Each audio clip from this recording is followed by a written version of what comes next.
નમસ્તે વિદ્યાર્થી મિત્રો, ધોરણ 11 કોમર્સ, વિષય એસપીસીસી, વિભાગ બીજો, એકમ નંબર 1, કંપનીના સેક્રેટરીનો અર્થ અને પ્રકાર.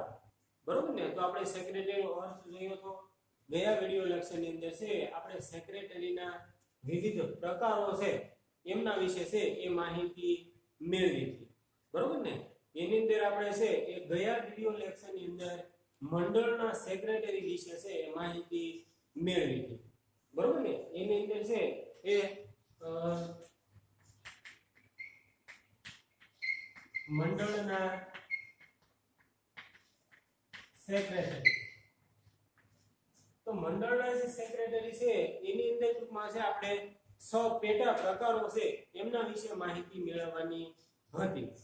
આની અંદર આપણે છે એ મંડળના સેક્રેટરીમાં એક તો પહેલું વિદ્યાર્થી મંડળના સેક્રેટરી, એમના વિશે છે આપણે માહિતી મેળવી. બરોબર ને? તો એની અંદર છે પહેલો પ્રકાર છે કે ભાઈ વિદ્યાર્થી મંડળના સેક્રેટરી. તો વિદ્યાર્થી મંડળના સેક્રેટરી વિશે છે આપણે માહિતી મેળવી હતી કે ભાઈ વિદ્યાર્થીઓને છે એ લોકશાહી કાર્યપ્રણાલી વિશે માહિતી આપવા, વિદ્યાર્થીના જે કંઈ પણ પ્રશ્નો હોય એ પ્રશ્નોને ક્રિયાન્વિત કરવા માટે છે એ સ્કૂલની અંદર પણ છે એ લોકશાહી ઢબે વિદ્યાર્થીઓની ચૂંટણી કરવામાં આવે છે અને એની અંદર છે એક પ્રતિનિધિને ચૂંટી કાઢવામાં આવે છે. આ પ્રતિનિધિને ટૂંકમાં છે આપણે જીએસ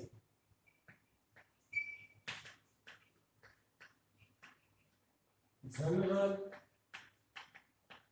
સેક્રેટરી તરીકે છે એ ઓળખીએ છીએ. તો વિદ્યાર્થીઓની અંદર છે કાંઈ પણ પ્રશ્નો હોય તો આ પ્રશ્નો છે અમુક પ્રશ્નો એવો ભાઈ વિદ્યાર્થીઓ છે એ શિક્ષકોને સીધા છે એ કહી શકતા ન હોય તો વિદ્યાર્થીઓ છે એ પોતાનામાંથી જે જીએસ ચૂંટી કાઢવામાં આવે છે એને છે રજૂઆત કરશે. આ જીએસ છે એ આચાર્ય અથવા તો શિક્ષકોને રજૂઆત કરશે. બરોબર ને? એટલે આ જીએસ દ્વારા છે એ વિદ્યાર્થીઓના કાંઈ પણ પ્રશ્નો હોય તો એ શિક્ષકો અથવા તો આચાર્યને છે રજૂ કરવામાં આવે છે અને આના કારણે છે એ વિદ્યાર્થીઓ જે આપણે લોકશાહી, બરોબર ને, લોકો દ્વારા જે ચૂંટણી કરવામાં આવે છે એમની જે પ્રક્રિયા છે એમનાથી માહિતગાર થઈ છે. બરોબર? તો આપણે છે એ વિદ્યાર્થી મંડળના સેક્રેટરી વિશે છે માહિતી મેળવી. એમના પછી છે એ બીજો પ્રકાર છે, અહીંયા લખું છું કે ભાઈ ક્લબના સેક્રેટરી. ક્લબના સેક્રેટરી અંદર ભાઈ કોઈ પણ પ્રકારનું છે એક ક્લબ હશે. ક્લબ મીન્સ કે ભાઈ દરેક રાજ્ય છે તો એની અંદર ઘણા બધા સ્પોર્ટ ક્લબો છે આવેલા છે. ભારતની અંદર પણ ઘણા બધા સ્પોર્ટ ક્લબો છે એ આવેલા છે. તો આ ક્લબના બંધારણ પ્રમાણે છે એ સેક્રેટરીની નિમણૂક કરવામાં આવે છે અને પરિસ્થિતિ પ્રમાણે છે એના નીતિ નિયમોની અંદર ફેરફાર કરવામાં આવે છે અને જે કોઈ પણ ખેલાડી હોય એમની કળા છે એમને વિકસાવવાનો પ્રયત્ન છે કરવામાં આવે છે. બરોબર? તો આપણા ગુજરાતની અંદર છે એ આવો એક ક્લબ છે કે ભાઈ સ્પોર્ટ ક્લબ ઓફ ગુજરાત. બરોબર? સ્પોર્ટ ક્લબ ઓફ ગુજરાત કે ભાઈ આની અંદર છે એ ટૂંકમાં કોઈ પણ ખેલની અંદર છે એ સારી આવડત ધરાવનાર વિદ્યાર્થીઓ છે એમની પસંદગી કરવામાં આવે છે અને પછી ત્યાં છે એમને આધુનિક સમય પ્રમાણે છે એ ટ્રેનિંગ આપવામાં આવે છે. આ ટ્રેનિંગ આપ્યા પછી વિદ્યાર્થી છે એ આગળ વધે, પોતાના રાજ્ય અથવા તો દેશનું ગૌરવ વધારે. બરોબર ને? એટલા માટે છે આ ક્લબના સેક્રેટરીની છે એ નિમણૂક કરવામાં આવે છે. તો ભાઈ ગુજરાતની અંદર ઘણી બધી યુનિવર્સિટીઓ પણ આવેલી છે. દરેક જિલ્લા પ્રમાણે અત્યારે પણ સ્પોર્ટ ક્લબની છે સ્થાપના થયેલી છે. આપણો જિલ્લો છે ભાવનગર છે તો આપણે સિત્સર રોડ ઉપર છે એ સ્પોર્ટ ક્લબ છે આવેલો છે. બરોબર, ત્યાં ઘણી બધી સ્પર્ધાઓ છે એનું આયોજન કરવામાં આવે છે, બરોબર. તો આપણે છે એ શાળાકીય રમતોત્સવ આવે છે, પછી આપણે ગુજરાતની અંદર ખેલ મહાકુંભ, બરોબર ને. તો આ બધા કાર્યો કરવાની જવાબદારી છે એ આ ક્લબના સેક્રેટરી એની હોય છે, બરોબર ને. પછી આપણે ભારતની અંદર છે એ બીસીસીઆઈ નું પૂરું નામ board of control cricket in India, બરોબર ને. બીસીસીઆઈ પણ આવેલી છે. ભાઈ બીસીસીઆઈ નું કાર્ય શું છે? તો ભાઈ આપણા દેશ ભારત દેશની ટીમ છે એ અન્ય દેશ સાથે ક્યારે રમશે, કઈ રીતે રમશે, બરોબર ને. આપણે અત્યારે આઈપીએલ નું આયોજન છે ચાલુ છે, તો આ બધી જોવાની જવાબદારી છે એ બીસીસીઆઈ ની છે. કયો ખેલાડી રમશે, કયો નહીં રમે, એની ટૂંકમાં પસંદગી કરવા માટે પણ અન્ય સેક્રેટરી છે એ નિમણૂક કરવામાં આવે છે, બરોબર. તો આ છે એ ક્લબના સેક્રેટરી છે, બરોબર. તો ટૂંકમાં છે ક્લબના બંધારણ પ્રમાણે છે એ સેક્રેટરીની નિમણૂક કરવામાં આવે છે અને સમય અનુસાર છે એના નીતિ નિયમોની અંદર ફેરફાર પણ કરવામાં આવે છે, બરોબર. એમના પછીનો પ્રકાર છે એ ત્રીજું છે કે ભાઈ શૈક્ષણિક સંસ્થાના સેક્રેટરી. અહીંયા આપણે છે એ આપણી શૈક્ષણિક જે સંસ્થાઓ છે એના સંકુલો છે નાના હોય છે, સંકુલો નાના હોય છતાં પણ એની અંદર છે એક સેક્રેટરીની નિમણૂક કરવામાં આવે છે, સંચાલક, બરોબર ને, ક્લાર્ક. એટલે દરેક વ્યક્તિને છે કાર્ય અલગ અલગ સોંપેલું હોય છે. આ સેક્રેટરીનું કાર્ય એવું ભાઈ જે નીતિ નિયમો બનાવેલા છે એ નીતિ નિયમોનું ચુસ્ત રીતે પાલન થાય છે કે નથી થતું એ જોવાની જવાબદારી છે એ જે તે સેક્રેટરીની હોય છે, બરોબર. તો આપણને ખબર હશે કે ભાઈ મોટા મોટા સિટીઓ છે, અમદાવાદ છે, દિલ્હી છે, કોટા છે, સુરત છે, રાજકોટ છે, આની અંદર ટૂંકમાં છે શૈક્ષણિક સંસ્થાઓ છે એના સંકુલો બહુ મોટા છે, પેટા શાખાઓ પણ હોય છે કે ભાઈ એક શાખા એની અહીંયા હોય તો બીજી શાખા છે થોડે દૂર પથરાયેલી હોય છે. તો આ બંને સંકુલો છે એમનું કાર્ય છે એ વ્યવસ્થિત રીતે નીતિ નિયમો પ્રમાણે ચાલે એટલા માટે છે એક સેક્રેટરીની નિમણૂક કરવામાં આવે છે. આ સેક્રેટરીનું કાર્ય શું? તો આખું સંકુલ છે એના જે નિયમન પત્રના નીતિ નિયમો છે એ નિયમો પ્રમાણે ચાલે છે કે નહીં આ જોવાની જવાબદારી છે એ જે તે શૈક્ષણિક સંસ્થા હોય અને સેક્રેટરી નિમણૂક કરેલી હોય એ સેક્રેટરીની હોય છે, બરોબર. તો આ શૈક્ષણિક સંસ્થાના સેક્રેટરી છે કે ભાઈ ટૂંકમાં એની અંદર છે કેવા નીતિ નિયમો રાખવા, વિદ્યાર્થીઓ માટે કયા નિયમો રાખવા, શિક્ષકો માટે કયા નિયમો રાખવા, આ બધી જોવાની જવાબદારી છે એ શૈક્ષણિક સંસ્થાના સેક્રેટરીની છે, બરોબર. એટલે શિક્ષણ કાર્ય છે એ વ્યવસ્થિત રીતે જળવાય રહે, નીતિ નિયમો પ્રમાણે અપાય, દરેક વિદ્યાર્થીઓ છે નીતિ નિયમોનું પાલન કરે એટલા માટે છે આ શૈક્ષણિક સંસ્થાના સેક્રેટરીની નિમણૂક છે એ કરવામાં આવે છે, બરોબર. એમના પછી છે એ ચોથું છે કે ભાઈ મજૂર મંડળના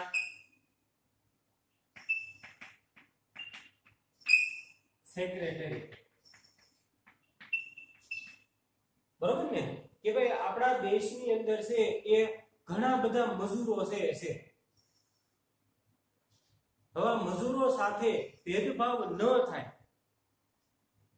એટલા માટે છે એ મજૂર મંડળના સેક્રેટરીની નિમણૂક છે કરવામાં આવે છે. આ ઉપરાંત ભારત બહાર પણ ઘણા બધા મજૂરો છે કાર્ય કરે છે ભારત દેશના, બરોબર. એમની સાથે છે એ ભેદભાવ ભર્યું વર્તન ન થાય એટલા માટે છે મજૂર મંડળના સેક્રેટરી નિમણૂક કરવામાં આવી છે. આ મજૂર મંડળના સેક્રેટરી છે એનું કાર્ય શું? તો ભાઈ મજૂરોને છે એ કામના પ્રમાણમાં વેતન મળી રહે, જેની અંદર કાર્ય કરે છે એ સંસ્થા છે એનું શોષણ ના કરે એટલા માટે છે આ મજૂર મંડળના સેક્રેટરી નિમણૂક કરવામાં આવી છે. મજૂરોના કાંઈ પણ પ્રશ્ન હોય બરોબર એને અસરકારક બનાવવા માટે છે એ મજૂર મંડળના સેક્રેટરીની નિમણૂક છે કરવામાં આવી છે. એની અંદર છે એ બે સંસ્થાઓ છે.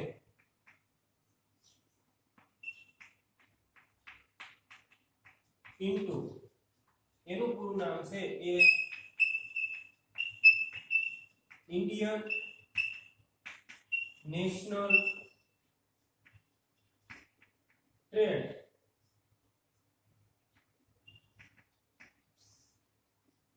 Indian National Trade Union Congress.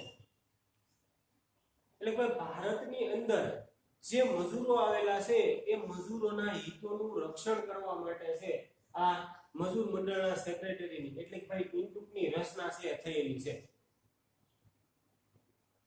આપણા ભૂતપૂર્વ રાષ્ટ્રપતિ છે બરોબર ને, ભૂતપૂર્વ રાષ્ટ્રપતિ વીવી એને 1922 ની અંદર છે એ અખિલ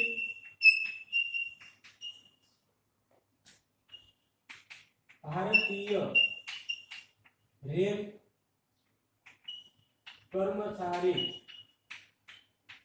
સંઘની છે એ સ્થાપના કરી હતી બરોબર. ભૂતપૂર્વ રાષ્ટ્રપતિ શ્રી વીવી ગિરીએ છે 1922 ની અંદર છે અખિલ ભારતીય રેલ કર્મચારી સંઘની સ્થાપના થઈ હતી. તો ભાઈ રેલવેની અંદર જે કાર્ય કરે છે એના કાર્યના પ્રમાણમાં છે વેતન મળી રહે, ભેદભાવ ન થાય બરોબર ને, એ જોવાની જવાબદારી છે અખિલ ભારતીય કર્મચારી રેલ સંઘ છે એમના સેક્રેટરી હોય છે. અને પછી છે ભારત બહાર જે કાર્ય કરે છે મજૂરો ભારતના એમના માટે છે એ I2 એટલે કે ભાઈ ઇન્ટરનેશનલ ટ્રેડ યુનિયન કોંગ્રેસ બરોબર. એટલે કે ભાઈ ભારતના જે નાગરિકો છે એ ભારતની બહાર મજૂરી કરે છે એમની વચ્ચે પણ ભેદભાવ ન થાય એટલા માટે છે આ ઇન્ટુકની રચના થયેલી છે. હવે ઇન્ટુકનો જે સેક્રેટરી હોય એ સરકારને રજૂઆત કરે તો અસરકારકતા છે વધે છે. તો દાખલા તરીકે આપણે મજૂર હોય તો મજૂરી હોય તો આપણે ક્યાં રજૂઆત કરવાના, અથવા તો આપણે એક વ્યક્તિ રજૂઆત કરીએ તો અસરકારકતા છે એ ઓછી રહે છે. પણ આખો મજૂર સંઘ છે એમના વતી છે આ સેક્રેટરી નિમણૂક કરવામાં આવે છે તો એમની અસરકારકતા છે એ વધી જશે બરોબર ને. એટલા માટે છે આ મજૂર મંડળના જે સેક્રેટરી છે એમની નિમણૂક કરવામાં આવે છે. પછી છે એના પછી કે ભાઈ પાંચમું વેપારી મંડળના સેક્રેટરી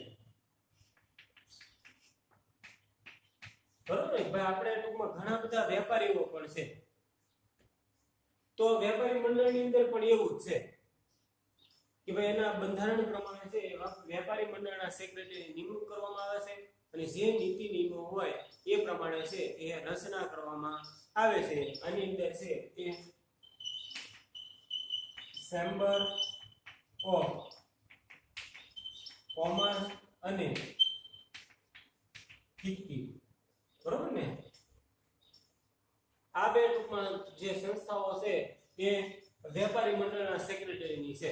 ચેમ્બર ઓફ કોમર્સ બરોબર, વ્યાપાર ધંધાને લગતા સેક્રેટરી એનું કાર્ય પણ એ જ છે બરોબર. પછી છે એ છઠ્ઠો પ્રકાર આપણો છેલ્લો કે ભાઈ સહકારી મંડળીના સેક્રેટરી. આપણે ટૂંકમાં છે એ ભારત દેશની અંદર ઘણી બધી સહકારી મંડળીઓ પણ ચાલે છે બરોબર ને, કે ભાઈ શૈક્ષણિક સંસ્થા હોય એ સહકારી મંડળી છે. પછી ટૂંકમાં આપણે ઘણી બધી કે ભાઈ ડેરી છે, આ છે તે છે, એની અંદર પણ સહકારી મંડળીની અંદર પણ એક સેક્રેટરી નિમણૂક કરવામાં આવે છે અને એમના બંધારણ પ્રમાણે અને સહકારી મંડળીના જે સેક્રેટરી છે એ કાર્ય કરે છે. બરોબર. તો આ જે આપણે મંડળના સેક્રેટરી છે પ્રકાર એમના વિશે છે ઉપરછલ્લી માહિતી મેળવી. હવે પછી છે આપણે પાઠ્યપુસ્તકમાંથી વિસ્તૃત રીતે છે એ માહિતી મેળવીએ. જો એની અંદર આપણે પહેલા છે એ વિદ્યાર્થી મંડળના સેક્રેટરી છે જોઈ ગયા, પછી છે એ ક્લબના સેક્રેટરી છે. બરોબર ને. જો એની અંદર રમતગમત અને અન્ય સાંસ્કૃતિક બાબતોને પ્રોત્સાહન આપવા સાકાર કરવા ક્લબની છે સ્થાપના કરવામાં આવે છે. બરોબર ને ભાઈ. શૈક્ષણિક, રમતગમત અને અન્ય સાંસ્કૃતિક બાબતોને પ્રોત્સાહન આપવા અને સાકાર કરવા ક્લબની સ્થાપના કરવામાં આવે છે. દાખલા તરીકે સ્પોર્ટ ક્લબ ઓફ ગુજરાત અને BCCI board of control cricket in India વગેરે. ક્લબના બંધારણ મુજબ સેક્રેટરીને છૂટી કાઢવામાં આવે છે અથવા નિમવામાં આવે છે. આ સેક્રેટરીનું મુખ્ય કાર્ય જે તે ક્લબની વર્તમાન જરૂરિયાત અનુસાર પ્રવર્તમાન નિયમો મુજબ તેમનું સંચાલન અને વિકાસ કરવાનું છે. બરોબર ને. આ ક્લબના સેક્રેટરીનું કાર્ય હું તો ભાઈ રમતગમત ક્ષેત્રે ટૂંકમાં છે એ ખેલાડીઓ આગળ વધે અને સમય પ્રમાણે છે એની અંદર ફેરફાર કરવા અને નીતિ નિયમો પ્રમાણે એની અંદર પણ કાર્ય ચાલે છે કે નહીં એ જોવાની જવાબદારી જે તે ક્લબના સેક્રેટરી હોય છે. એમના પછી છે એ શૈક્ષણિક સંસ્થાના સેક્રેટરી. બરોબર ને. તો અહીં જો કે ભાઈ દિલ્હી, કોટા, અમદાવાદ જેવા મોટા શહેરોમાં શૈક્ષણિક સંસ્થાઓનું વિશાળ સંકુલ ઊભું કરવામાં આવે છે. તેમનું સંચાલન કરવા માટે સેક્રેટરીની નિમણૂક છે કરવામાં આવે છે. દિલ્હી, અમદાવાદ, કોટા છે રાજસ્થાનમાં આવેલું છે અને ત્યાં ટૂંકમાં છે શૈક્ષણિક સંસ્થા છે એ પ્રચલિત છે. બરોબર. એની અંદર ટૂંકમાં છે એ શૈક્ષણિક સંસ્થા છે એના સંકુલો મોટા હોય છે. તો આ આખા સંકુલનું સંચાલન કરવા માટે છે એક સેક્રેટરીની નિમણૂક કરવામાં આવે છે બંધારણ પ્રમાણે. એનું કાર્ય જે તે સંસ્થા હોય એ નીતિ નિયમો, નિયમન પત્રની અંદર જે નીતિ નિયમો આપેલા છે એ પ્રમાણે ચાલે છે કે નહીં એ જોવાની જવાબદારી એની છે. પરિસ્થિતિ પ્રમાણે જે શૈક્ષણિક શિક્ષણ છે બદલાય છે તો એ પ્રમાણે છે એ નીતિ નિયમોની અંદર ફેરફાર કરવાની જવાબદારી છે જે તે શૈક્ષણિક સંસ્થા છે એના સેક્રેટરીની છે. સેક્રેટરી આવી સંસ્થામાં મુખ્ય વહીવટી અધિકારી તરીકે છે એ ફરજ બજાવે છે. એમના પછી છે એ મજૂર મંડળના સેક્રેટરી. એની અંદર દેશમાં વિવિધ ક્ષેત્રોમાં કાર્ય કરતા મજૂરો, કર્મચારીઓ પોતાની માંગણીઓ સત્તા સરકાર સમક્ષ રજૂ કરવા મંડળો બનાવે છે. બરોબર ને. આ મજૂર મંડળ છે તો એક આખું એનું મંડળ બનાવે અને આ મંડળનું સંચાલન કરવા માટે છે એક અધિકારીની નિમણૂક કરે. આ અધિકારી એટલે સેક્રેટરી જે મજૂર મંડળ તરીકે ઓળખાય છે. દાખલા તરીકે ભારતમાં Indian National Trade Union Congress અને ઇન્ડિયન ટ્રેડ યુનિયન કોન્ફેડરેશન વગેરે મંડળો કાર્યરત છે. આ મંડળો પોતાની માંગણીઓ અસરકારક બનાવવા રજૂઆત કરવા સેક્રેટરીની નિમણૂક કરે છે. ભારતના ભૂતપૂર્વ રાષ્ટ્રપતિ શ્રી વીવી ગિરીએ 1922માં અખિલ ભારતીય રેલ કર્મચારી સંઘની સ્થાપના છે એ કરી હતી. બરોબર ને. આ મંડળ મજૂર મંડળના સેક્રેટરી અંદર ટૂંકમાં છે આખા મજૂરનું એક મંડળ બનાવવામાં આવે છે. આ મંડળની અંદર એક સેક્રેટરી નિમણૂક કરવામાં આવે છે. આ મજૂર મંડળ આ મજૂરના જે કાંઈ પણ પ્રશ્નો હોય એ પ્રશ્નો સરકાર સમક્ષ રજૂ કરશે અને મજૂરો સમક્ષ એ ભેદભાવ ન થાય એ જોવાની જવાબદારી મજૂર મંડળના સેક્રેટરીની હોય છે. આ યાદ રાખવું ભાઈ. વીવી ગિરીએ 1922 ની અંદર છે અખિલ ભારતીય રેલ કર્મચારી સંઘની છે એ સ્થાપના કરી હતી. કે ભાઈ રેલ કર્મચારી પ્રત્યે છે કોઈ પણ પ્રકારનો ભેદભાવ ન થાય. બરોબર. પૂરતા પ્રમાણમાં વેતન મળી રહે એટલા માટે છે આ સંઘની સ્થાપના છે એ કરી હતી. એમના પછી છે એ વેપારી મંડળના સેક્રેટરી. વેપારી મંડળો, ઉત્પાદક મંડળો, સેવા મંડળી પોતાના ધંધા રોજગારમાં ઉદ્ભવતા પ્રશ્નોની રજૂઆત કરવા, ઉકેલ લાવવા એસોસિએશન કે મંડળની રચના કરે છે. દાખલા તરીકે ભારતમાં ચેમ્બર ઓફ કોમર્સ, ફિક્કી જેવા અન્ય ઘણા મંડળો છે જ્યાં સેક્રેટરી નિમણૂક કરવામાં આવે છે અને આવા મંડળોનું સંચાલન મંડળના બંધારણ મુજબ છે એ કરવામાં આવે છે. જે રીતે મજૂર મંડળના સેક્રેટરી હોય એ જ રીતે ટૂંકમાં વેપારી મંડળના પણ સેક્રેટરી હોય છે, બરોબર ને? એટલે કઈ વસ્તુનો કેટલો ભાવ રાખવો, અથવા તો ખેડૂતોને કઈ રીતે ચૂકવણી કરવી, આ બધા નીતિ નિયમો છે આ વેપારી મંડળના સેક્રેટરી છે એ બનાવશે. આપણે ટૂંકમાં દરેક તાલુકામાં, જિલ્લામાં યાર્ડ છે એ આપેલા છે. આ યાર્ડની અંદર એના પ્રમુખ હોય, સેક્રેટરી હોય, બરોબર ને? તો આ એની પણ નિમણૂક છે કરવામાં આવે છે. શા માટે? તો ભાઈ કઈ વસ્તુની કેટલી કિંમત રાખવી, બરોબર, એ પરિસ્થિતિ પ્રમાણે છે એ ફેરફાર કરવા માટે વેપારી મંડળના સેક્રેટરીની નિમણૂક છે કરવામાં આવે છે. એમના પછી છે સહકારી મંડળીના સેક્રેટરી. એની અંદર આર્થિક, સામાજિક, સાંસ્કૃતિક ઉત્થાન માટે આવી સહકારી મંડળીની રચના કરવામાં આવે છે. દાખલા તરીકે હાઉસિંગ સોસાયટી માટે કોઓપરેટિવ હાઉસિંગ સોસાયટી, શાળા, કોલેજ અને અન્ય સંસ્થાઓમાં સ્ટાફ ક્રેડિટ કોઓપરેટિવ સોસાયટીની રચના કરવામાં આવે છે, જેમાં સેક્રેટરીની નિમણૂક કરવામાં આવે છે.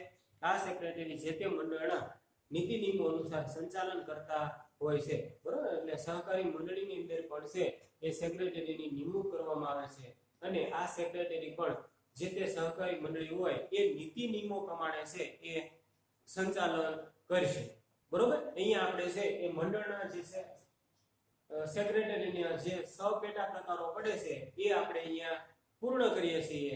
અહીંયા આપણો એકમ નંબર 1 સેક્રેટરીનો અર્થ અને પ્રકારો એ પણ અહીંયા પૂરો છે એ કરીએ છીએ. હવે પછીનો પાઠ છે આપણે હવે પછીના વિડિયો લેક્ચરની અંદર છે એ ભણીશું.